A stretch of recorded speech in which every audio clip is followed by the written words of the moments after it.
Bonjour à toutes et à tous, bienvenue sur le podcast Culture Design, il est temps de casser des chaises. Dans ce nouvel épisode Culture Design, nous allons voir ce que sont les objets connectés, ou encore appelés Internet of Things ou Internet des objets. Qu'est-ce que c'est ?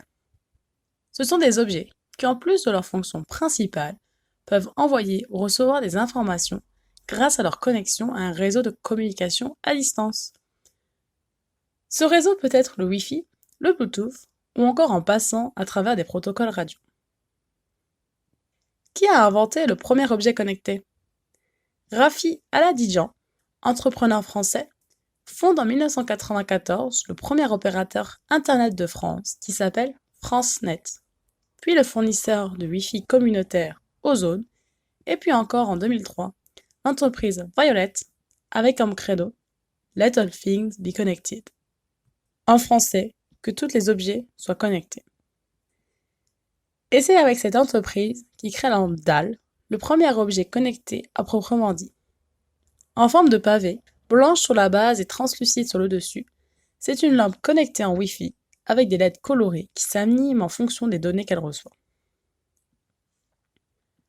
Vendu 790 €, ce qui était extrêmement cher pour l'époque, c'est seulement une cinquantaine de modèles qui se sont écoulés. En 2005, l'entreprise produira le Nabastag, l'icône des objets connectés. C'est un petit lapin connecté avec des oreilles colorées qui peut lire les emails à voix haute, émettre des signaux visuels et diffuser de la musique. L'aventure continue pour Monsieur Aladidjan.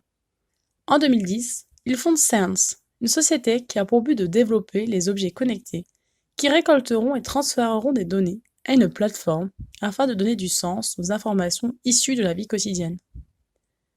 Ainsi, il crée Mother avec ses motion cookies que l'on place un peu partout. Podomètre, thermomètre, outils de vérification pour savoir si vos enfants sont bien rentrés de l'école et à quelle heure. Bref, Mother analyse tous vos faits et gestes. Mais aujourd'hui, Sense n'est plus. L'entreprise a mis la clé sous la porte en 2018, le marché n'étant pas réceptif. Trop cher, trop gadget, des services incompris. En tout cas, aujourd'hui en 2019, le marché des objets connectés s'est extrêmement bien développé. Mobile, domestique, de loisirs, d'infrastructures, de productivité. Grâce au déploiement du cloud, ce nuage qui permet de stocker des données à distance, notre vie quotidienne est plus que jamais connectée et a entraîné le phénomène Big Data.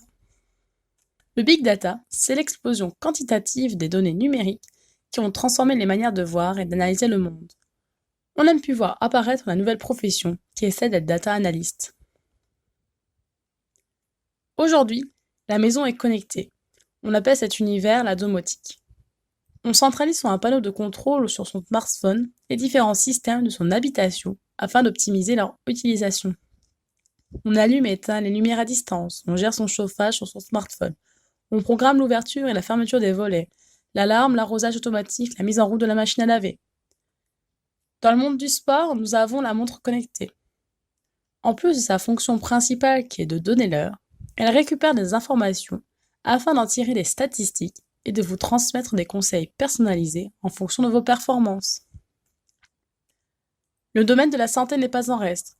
Il existe un tas d'autres objets qui se voient dotés d'une connexion pour les différentes problématiques du domaine.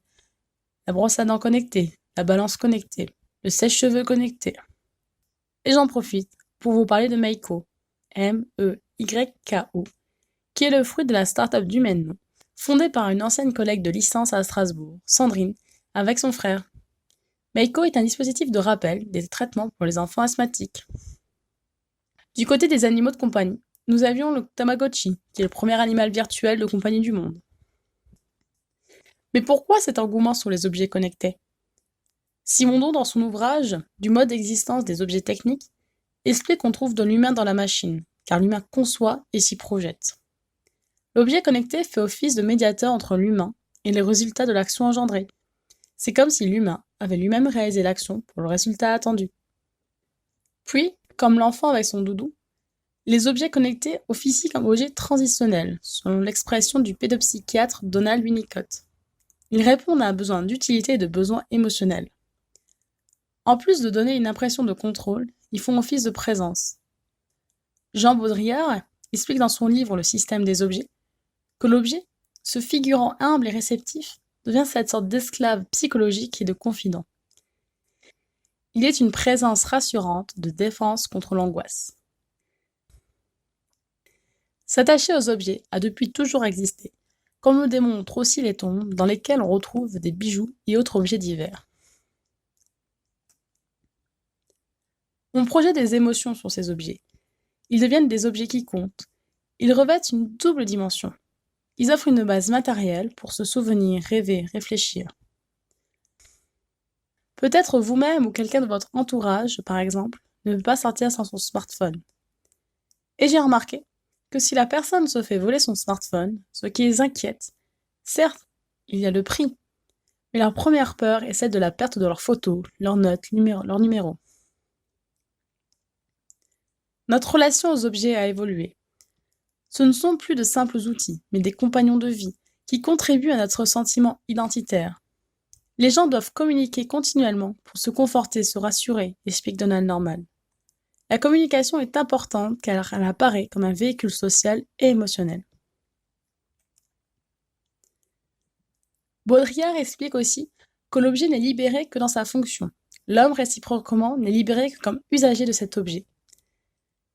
C'est-à-dire que ce n'est ni la possession ni la jouissance, mais c'est la responsabilité de l'usage qui lui importe. Désormais, on ne consomme plus ces objets. On les maîtrise, les contrôle, les ordonne. Les valeurs symboliques et les valeurs d'usage s'estompent derrière des valeurs organisationnelles. Grâce à ces objets connectés, les humains mettent en place un équilibre tactique pour gérer un système comme la maison. Aujourd'hui, grâce au déploiement du numérique, notre environnement est plus fonctionnel, plus ouvert, plus libre, mais aussi plus déstructuré, morcelé en diverses fonctions. De ce fait, les objets connectés dépassent leur rôle fonctionnel vers un nouvel ordre pratique d'organisation qui structure implicitement nos pratiques quotidiennes. Désormais, c'est l'objet qui crée de la valeur. Malgré la valeur sentimentale sur ces objets, la gestion des données pose des questions. Est-ce que derrière cette bonne volonté ne trouverait-on pas en fait des mouchards pour épier nos faits et gestes, des mini Big Brother en puissance? Derrière cette peur, qui est légitime, et qui s'appelle la technophobie, l'important est d'être averti. Je ne dis pas que l'utilisation des objets connectés est dangereuse ou pas, mais qu'un minimum de connaissance est requis, car ce ne sont pas des objets anodins. Grâce à leur capacité à nous connaître, ils nous aident comme assistants dans notre quotidien, mais entre des mains mal intentionnées, ils peuvent effectivement nuire. Des mesures législatives sont mises en place en France, comme la loi Informatique et Liberté, supervisée par la Commission nationale de l'informatique et des libertés, la CNIL. Cette loi a été instaurée en 1978 et elle est chargée de veiller à la protection des données personnelles contenues dans des traitements informatiques, notamment, publics comme privés.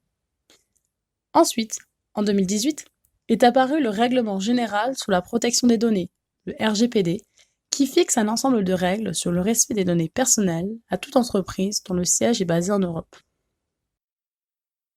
Le fait de vivre, ce n'est pas seulement vivre avec mon père, ma mère, mes frères et mes sœurs. C'est vivre avec un marteau, une ferme, une grange et une barrière aussi. L'homme est dans la machine autant que la machine est dans l'homme, dixit Stéphane Vielle.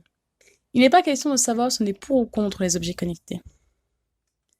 Aujourd'hui, ces outils se trouvent améliorés grâce à l'évolution des technologies, qui est l'alliance de la technique à la science.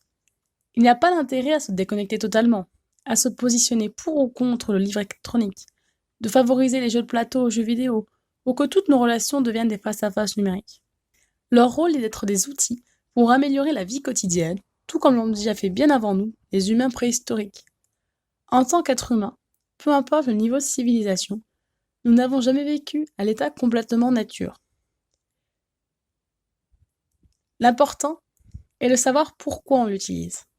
La finalité du service est l'élément déterminant, et c'est ça le rôle du designer. Tel l'iPad qui nous a sortis de l'asservissement au poste de travail, ou encore la console Wii de Nintendo qui permet de stimuler l'activité corporelle, Stéphane Vielle nous explique dans son livre L'être et l'écran que plutôt que de s'opposer catégoriquement à l'ontophanie numérique ou de lui succomber aveuglément, il convient de chercher à exploiter le meilleur des capacités phénoménotechniques de chaque ontophonie technique et de son hybridation avec les autres. En d'autres termes moins compliqués, le design numérique doit assumer l'ampleur de sa responsabilité, nous amener à vivre mieux. Ah, Gudule, viens m'embrasser et je te donnerai un frigidaire, un joli scooter, un atomixer et du Dunlopio, une cuisinière avec un four en verre, des tas de couverts et des pelles à gâteau, une tourniquette pour faire la vinaigrette, un bel aérateur pour bouffer les odeurs. Vous retrouverez toutes les sources concernant le podcast sur mon site internet massomarion.wixsite.com/website dans la rubrique blog puis podcast. Vous pouvez vous abonner à ce podcast sur les plateformes Deezer, Spotify, iTunes Podcast, YouTube ou encore l'application Podcast Addict. N'hésitez pas à le partager avec votre entourage ou à me laisser votre avis. Je me ferai un plaisir de le lire lors d'un prochain podcast. Merci de m'avoir écouté. À la semaine prochaine.